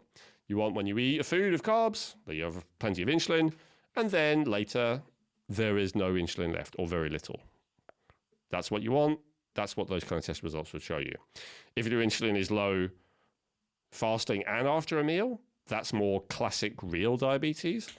If your insulin is high fasting and after a meal, that's more classic insulin resistance. Well, I've seen it change a little bit more these days. And so this is where I want to ask you the question, because usually what we've associated or identified is that people who are diabetic have type 2 diabetes, that they're overweight, they have a terrible diet, they're eating fast food all the time, things like that are going on. But we're seeing a lot these days is a lot of people who are normal weight are tending to get classed as pre-diabetic.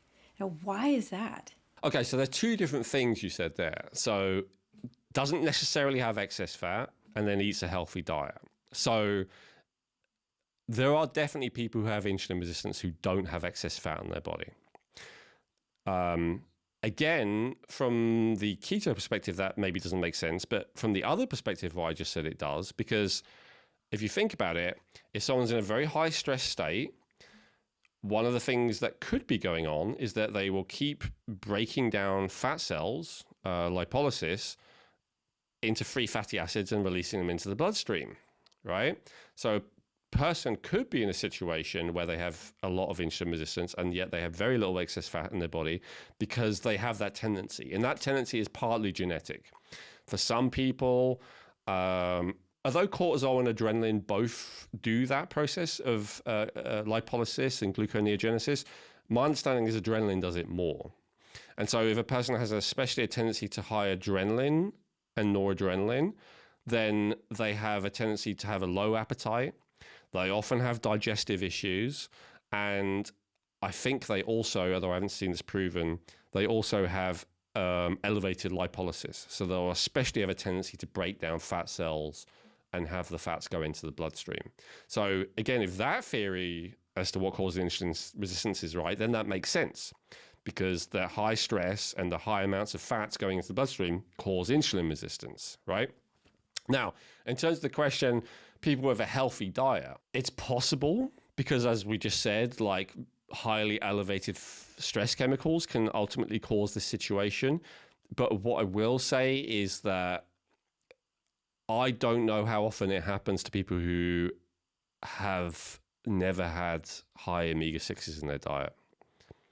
And I use the term never because you might even be talking about someone who hasn't had them in their diet for, 5 years. But one of the problems with omega-6s is they hang around forever. They're very, very difficult for the body to get rid of. So, and this is one of the reasons I think that, as I said, the people 100 years ago, they were eating sugar. Some of them had a sedentary lifestyle. They were eating way more calories than us. And yet almost none of them are obese. Almost none of them had insulin resistance. Well, not only did they not regularly eat omega-6s, they had never eaten omega-6s, right? So I think this is a factor. Now, remember, a lot of time when people want to be healthy, what do? Especially early in the stage, right? they start eating more vegetable oils, or maybe they start eating low-fat diet, but the fat that is there will tend to be vegetable oils. Maybe they're eating a lot of nuts and seeds because those are healthy for you. A lot of the time they're eating packaged food of gluten-free this or, whatever, but with healthy sunflower oil. So I think it's pretty rare. I don't know if you would ever meet someone who hadn't had a lot of omega-6s for a long time in this day and age. And I think it's not that common that you meet someone who hasn't had omega-6s for, many years even. Even that is fairly unusual. And in fact, when people do that, often the way that they do it is to either go full keto, full high carb, right? Maybe fruitarian, maybe something like that, or maybe ultra paleo, no nuts and seeds, even extreme paleo.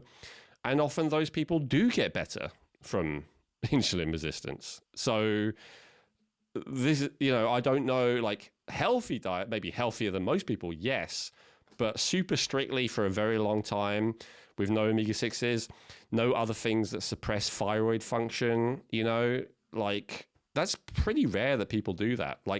Another thing is, in terms of thyroid functions, a lot of people want to eat a healthy diet. They eat loads of cruciferous vegetables, and they often consume a lot of soy. Both of those things are goitrogenic. They absolutely suppress thyroid function and reduce the metabolism. And this, again, in a indirect, roundabout way, can start that process of needing to release more stress in order to have enough energy, which can lead to the same issue. So, the short answer, I guess, is it's still possible because your stress can be high enough to create the situation. But the long answer is more what I said. So other than that, other than the omega-6s and the stress, the last factor is poisons, right?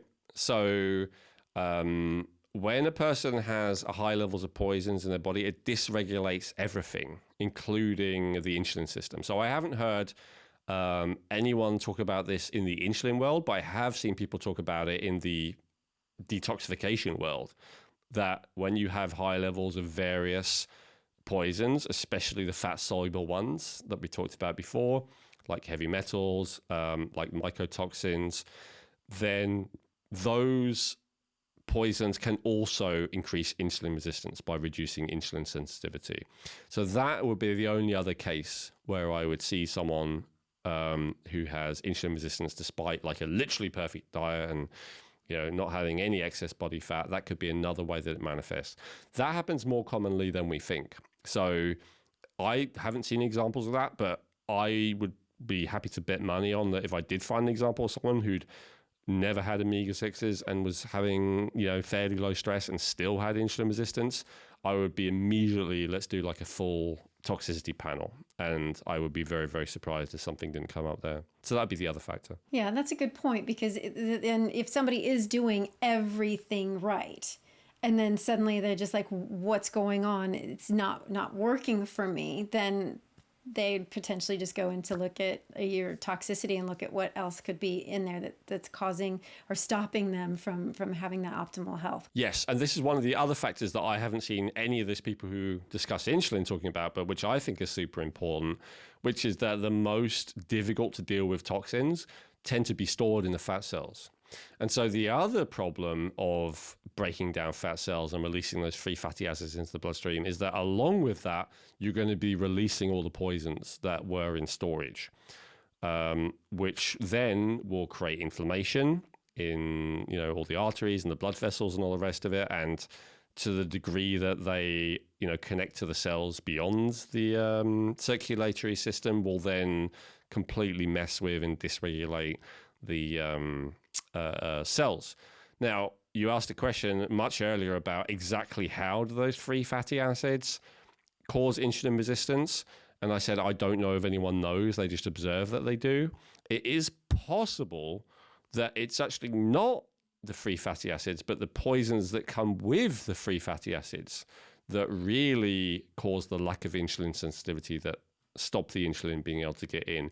And it's possible that it's a combination of the two.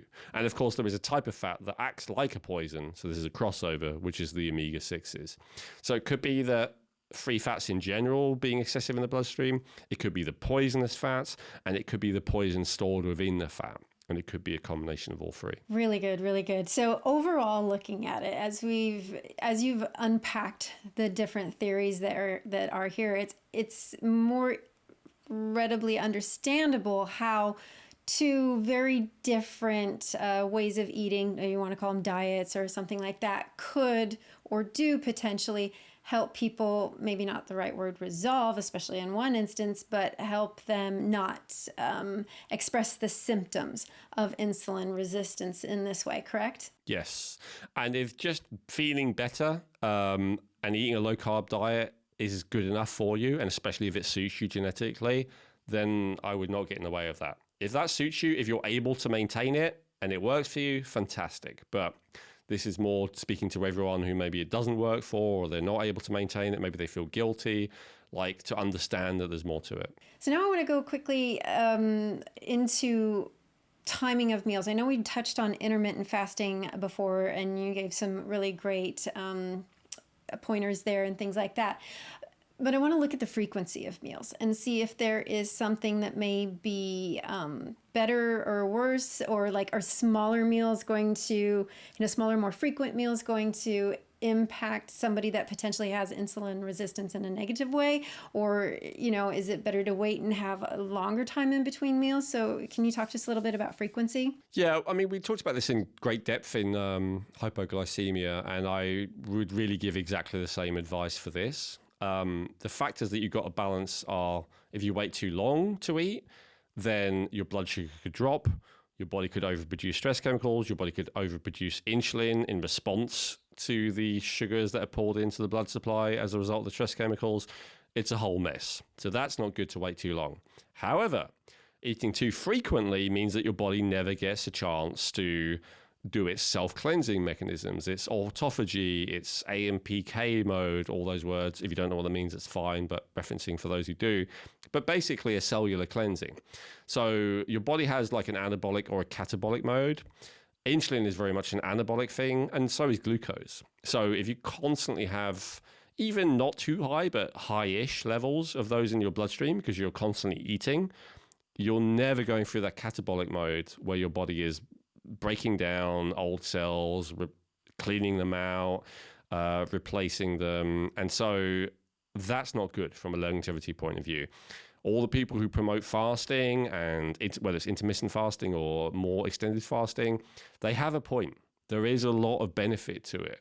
The downside is all the stuff we've talked about today, but there is a big upside to it, which is why they do it, and which is why, at least for some people, it's a good idea. So fasting may not suit you. It may not be a good idea for you to go a week without food, but it may be a good idea for you to go 5 hours without food, right? That's kind of the compromise. And so, I like to do every 5 or 6 hours being vaguely active. I think if people are very active, like lifting stuff all day, whether it's a moving person or a bricklayer or whatever, then maybe every 3 to 4 hours might be more suitable. If someone's very sedentary, then maybe even longer, like 7 to 8 hours might be more suitable. But something along those lines would be what I genuinely recommend. And the small meals, yes, if you have a small meal with a lower glycemic load, it is true you are releasing less insulin, but you're still releasing some. And so it's still a lot more than nothing. It still completely shuts off those catabolic kind of recycling processes. So that is why I prefer not to have a large meal that overloads the digestive system, but medium to large, so you've got plenty of fuel for quite a few hours without overloading the digestive system. But then so that, during the kind of tail end of that, when your stomach is empty of food, your body can go into more of a catabolic process and do some kind of housekeeping before you start stimulating the insulin again by eating again. So let's say somebody's identified that they have this, they've tested their glucose and their insulin at the same time, they've done the Homa IR test that you recommended. Is that it? Do they have to live with it for the rest of their life, or is this reversible? Well, as I said, I reversed mine, but I wasn't very far along. So it depends on your definition. This is always, it depends on your definition of cure. This is always the issue of contention. If by cure you mean go back to all the bad habits I had before and feel okay like I used to, maybe not. If you mean being able to have a high quality of life, not being overweight, not having hypertension, not having stress and all those things while living a reasonably healthy but normal lifestyle, yes, I would say in most cases that's absolutely possible, depending on how far gone, obviously, the situation is.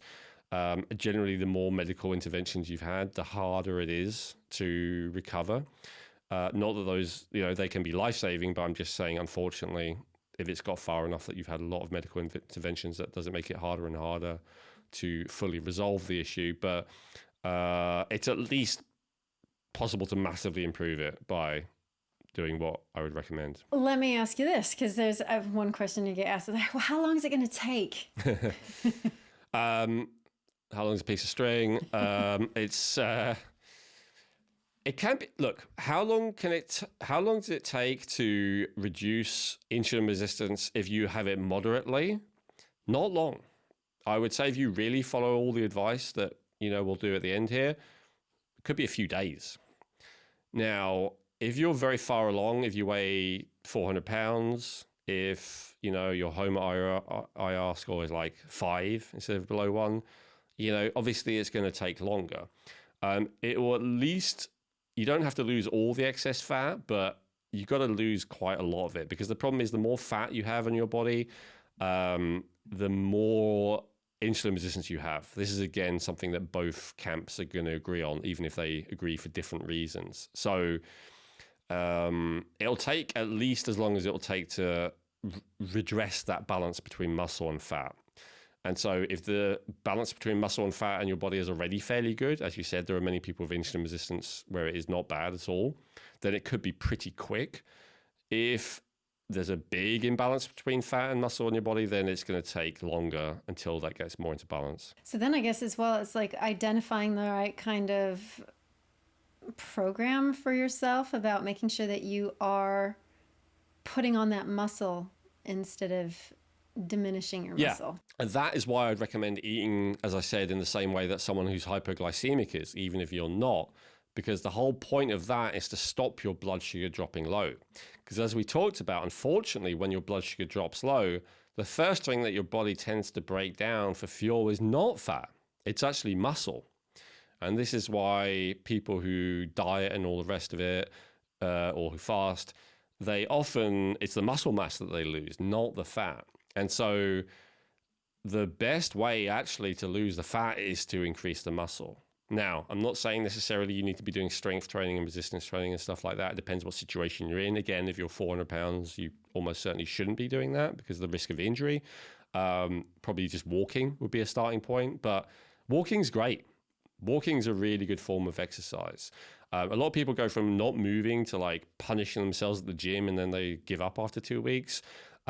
Gentle walking, if it's like half an hour a day, can really start to shift that difference between the two. And sure, if it's 5 minutes a day to start with, that's great too, right?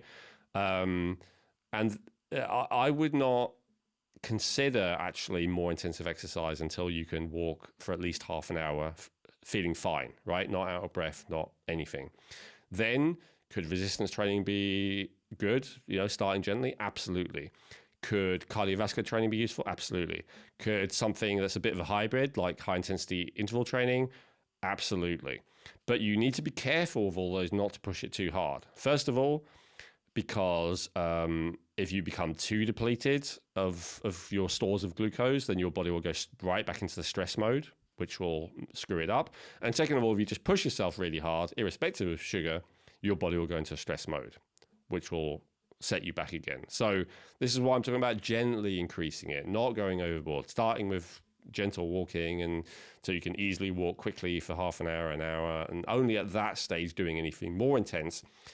You want everything you do to be not a big deal. If you're like punishing yourself, pushing yourself really hard, it may help you lose weight, it may help you to gain muscle, but it won't really resolve the issue of everything we're talking about because it increases the stress chemicals too much. And it will cause your body to break down muscle tissue again in many cases. And you can kind of try and prevent that by having loads of protein powders and amino acids and creatine and all kinds of strategies that people do that will reduce that breakdown of the muscle. But in the end, it's preferable to just not get into a stress state, would be my ultimate perspective on it. Let me give some, everyone would agree, no-brainer advice to finish off, right? So, berberine, I mentioned it earlier. 500 milligrams, 2 to 3 times a day is a no-brainer. Just that in and of itself, there's loads of studies that show it will significantly reduce fasting insulin after a few weeks. This will benefit you even if you are 400 pounds, even if you're eating this or that or whatever. It just helps. Obviously, if you're not doing anything else, it's going to help to a certain degree, and also you've got to keep taking it. Otherwise, it will go right back to how it was. So it's not a solution, but it is going to help you feel better so you can then do other stuff, which is going to help you. So I'm a big fan of berberine. And of course, it's got, the potential longevity benefits of using it long term. So even if, some people don't want to take supplements a long time, but if you're really interested, preventing premature aging, living to be as, healthy as possible, it's something to consider anyway, berberine.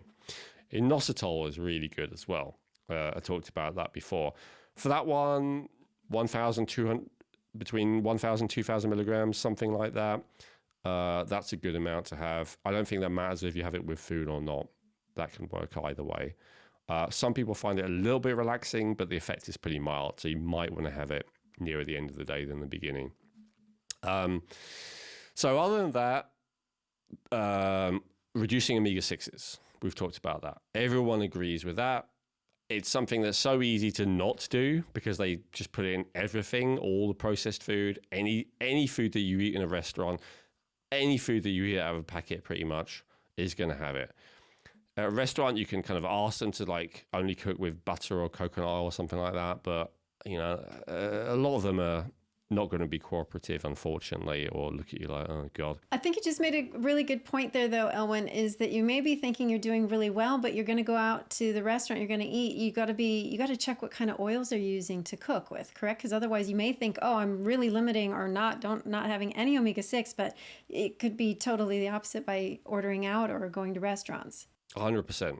Yeah. And this is absolutely why I went wrong before, Chrissy. I was feeling so healthy and good a few years ago that I was just, eating out freely. And it was like healthy restaurants and stuff like that. But healthy restaurants does not mean low omega-6s. This is not caught on in the culture yet, right?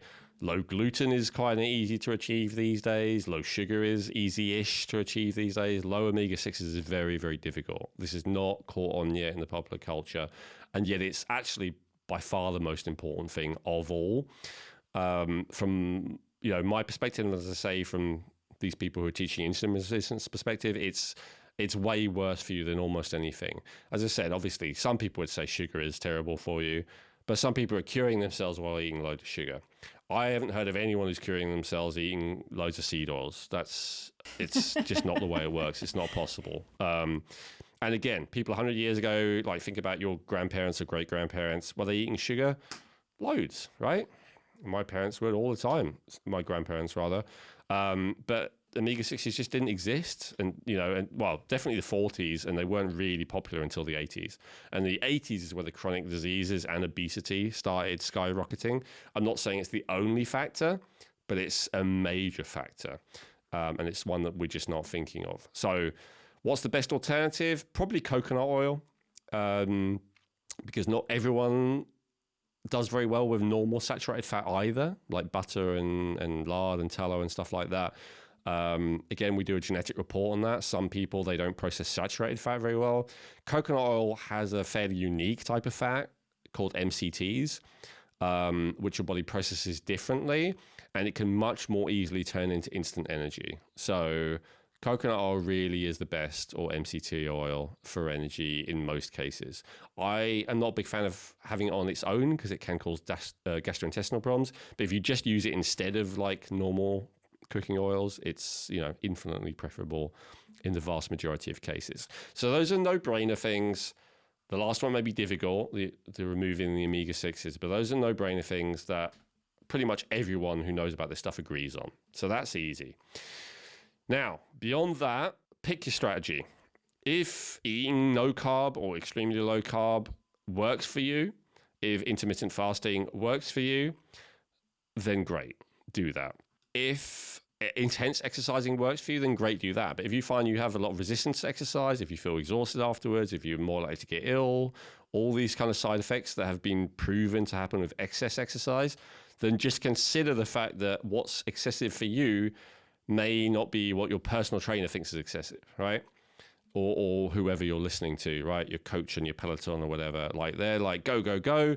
And for them, it's totally fine. And for you, that's spiking your stress chemicals and it's building up too much lactic acid and your body's not able to deal with it well. So exercise 100% yes, but make it reasonable for you. But don't rest in your laurels. Don't think, oh, for the rest of my life, I'm only ever going to walk. But like, increase it gradually and gently. And, you know, I'm not saying you don't want to exert yourself, but what I'm saying is you don't want to feel exhausted afterwards. I think that's the key thing.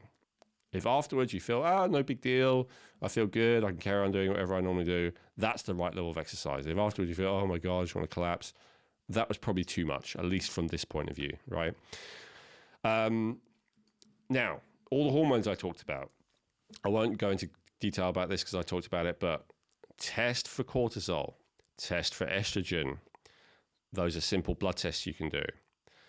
Do you want both of those to be kind of the lower half of the reference range? If they're in the upper half or even above the reference range, that's a red flag in terms of what we're talking about here. That's something that you want to address. I won't talk about how to address them here. We talked about that in different episodes.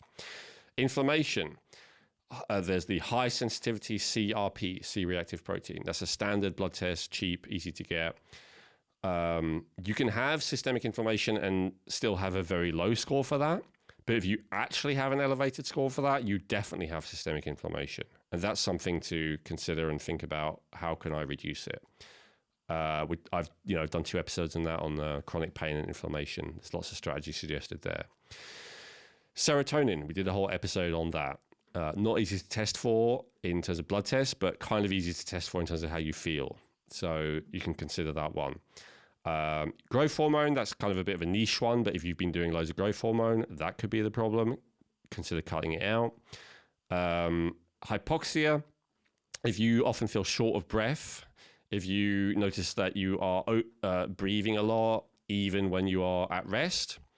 I remember someone came here to draw blood a while ago and they were just like, just sitting down. I was like, that's not a good sign. That person is struggling with hypoxia. So what's the opposite of hypoxia? Being able to hold your breath for a long time and it being no big deal. So the more that you're straining for breath, the more probably oxygen depleted your cells are. And the more that you're able to hold a breath for a long time and no big deal is probably that you don't have hypoxia. And then I would also test the positive stuff. So this is going into the recommendations of positive stuff to do. I would test thyroid, I would test progesterone, and I would test testosterone. And I would also test vitamin D, which despite the name vitamin D, a lot of people these days would consider it to be a hormone. If any of these are low, I would recommend supplementing them. These are big topics that I've talked about in different episodes, so I'll refer you to those if the test results show up as suboptimal, and also refer you to those to find out how to tell if they're suboptimal, how to interpret your lab test results. So vitamin K2 is something that I would always have with vitamin D. I've seen some evidence as well that it can help with insulin sensitivity specifically. So those two are really great together.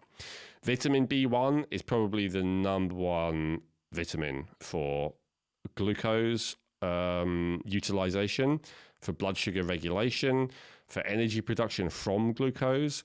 It is often recommended, I've noticed, even by the keto diet people and certainly by the carb diet people. It's very hard to get enough vitamin B1 in diet. It's so hard that about just over 100 years ago, the government mandated it had to be added to all grains because the deficiency of it was so common. But ironically, a lot of people who want to eat healthily don't eat a lot of grains. And so they end up even more deficient in B1 than the average person. Stress uses up B1. Carbohydrate metabolism uses up B1. Having toxicity uses up B1. these are all things that we have, an excess of in our modern life compared to our ancestors. So we just need more B1.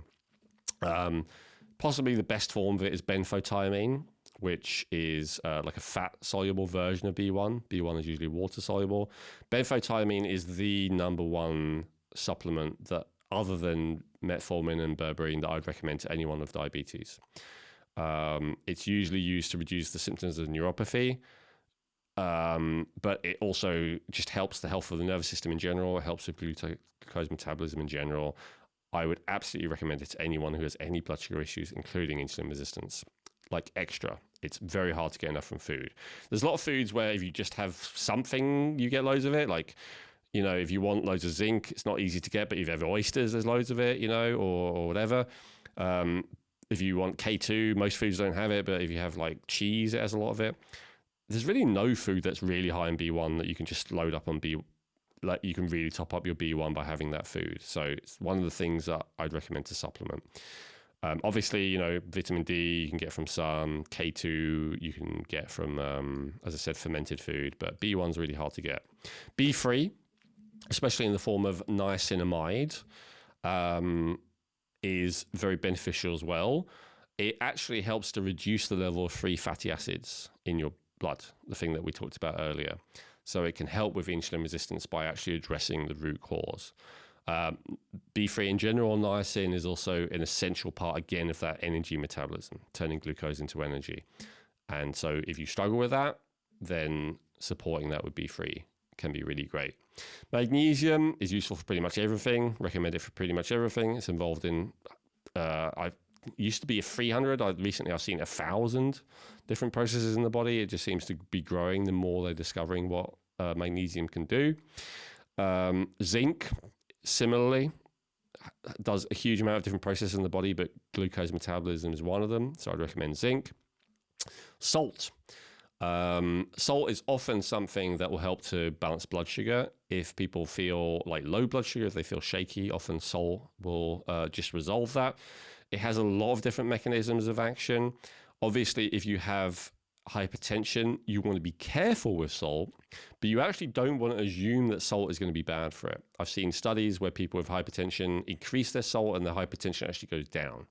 Now, that is not always. If a person is deficient in potassium, then salt can make it worse. But salt is actually very good at reducing stress. And so I think by that mechanism is why it can sometimes actually make a person's blood sugar balanced and make a person feel better. So that does depend. If you're depleted in potassium, salt can make you worse though. So take that on a case-by-case basis. You can get yourself a blood sugar cuff, have a high salt meal, and then see what it does. If it raises it even more, don't do that. But you might actually find that it lowers it, as a lot of people do. Pregnenolone and progesterone. So pregnenolone is the master hormone. It's the hormone that all other steroid hormones are made out of. So you have cholesterol that your body turns into pregnenolone, and from there it turns it into all the other ones. DHEA, progesterone, testosterone, estrogen as well, and a bunch of the metabolites. They're all made from pregnenolone. Pregnenolone is potentially, at least, fantastic for reducing stress and increasing the resilience of the person. But my understanding is the reason why it's so beneficial is because your body will tend to make progesterone out of pregnenolone, and progesterone is really powerful and effective at reducing cortisol and stress. Dr. Platt, who we had on recently, also claims that it lowers insulin, so it keeps insulin balanced. He doesn't know the mechanism for it, though, so he may be right. I haven't seen any proof that it directly lowers insulin, but what I have seen an abundance of proof for is it's the number one naturally produced in the body hormone that reduces stress. And as we've talked about, stress is one of the root causes. It's also one of the main hormones in the body that reduces inflammation.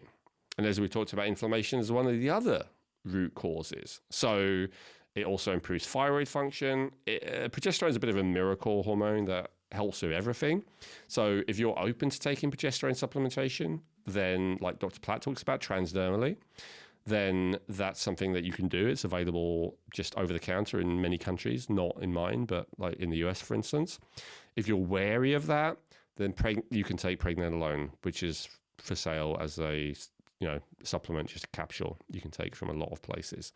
Dr. Pete's preference was to use pregnenolone for this particular purpose, for insulin resistance, for reducing stress. Dr. Platt's is to use progesterone. So I'll leave it up to you. And then thyroid, we talked about before, optimizing thyroid. I think I said at the beginning, so I'll just say it again at the end, because thyroid is the master regulator of energy production.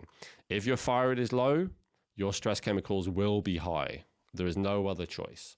If your metabolism is not fast enough to produce the energy that you need, you will have to go to your backup metabolism stimulator, and that is stress chemicals, stress hormones.